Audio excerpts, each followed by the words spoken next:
இந்த கல்லாத அல்ல பிரச்சனைன்னு சொல்லிட்டு அந்த கழுத்துக்கு போட்டு உடச்சிடறா. அந்த ஆவி ரிலீஸ் ஆயிட்டு இப்ப அவள மாதிரி அந்த ஆவிய மாதிரி அவங்க நடந்த கொடுமையில சொல்லுது.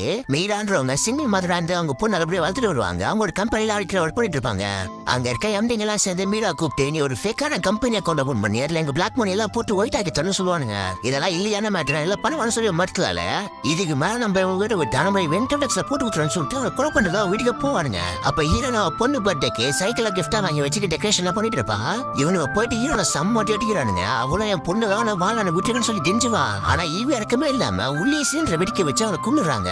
அவளோட பொண்ணை மட்டும் ஒரு ஆர்ஃபனேஜ்ல சேர்த்து விட்டுருவாங்க. அந்த பொண்ணு கிட்ட ஒரு தத்து வேற பாப்பான். அந்த பொண்ணு நான் பேக் டச் என் கிட்ட அவளா சொல்லி திட்டிடுவா. அந்த பையன் மூஞ்சி கடவை தண்ணி எடுத்து வாஷ் பண்ணும்போது அதை அப்படியே சுடு தண்ணியா மறியும் மூஞ்சில வெந்து போயிடுது. இது எல்லாத்தையுமே மீறாத ஆவிய வந்து பண்ணிருப்பா. தன்னை கொண்ட அந்த பரிவாக சொல்லி போகும்போது இவ ஆவியான மேட்டர் அவனை கண்டுபிடிச்சு ஒரு சாமியாரை வச்சு அவளை ஒரு கல்லுக்குள்ள அடைச்சிடறானுங்க. அந்த கல்ல ஒரு கன்ஸ்ட்ரக்ஷன்ல பச்சிருப்பானுங்க. சோ அந்த சைடு போகும்போது அந்த ஹீரோ அந்த கல்லை காலை வச்சு வீட்டுக்கு கொண்டு வந்திருப்பான். சோ இந்த விஷயம் ஹீரோனுக்கு தெரிய வரும்போது மீராவோட குழந்தை தத்துறது ஆர்ஃபனேஜ் போய் கேட்பான். அவங்களும் அன்மேரிட் கேட்கலாம் குழந்தை தத்துடு மனசு சொல்லிடுவாங்க.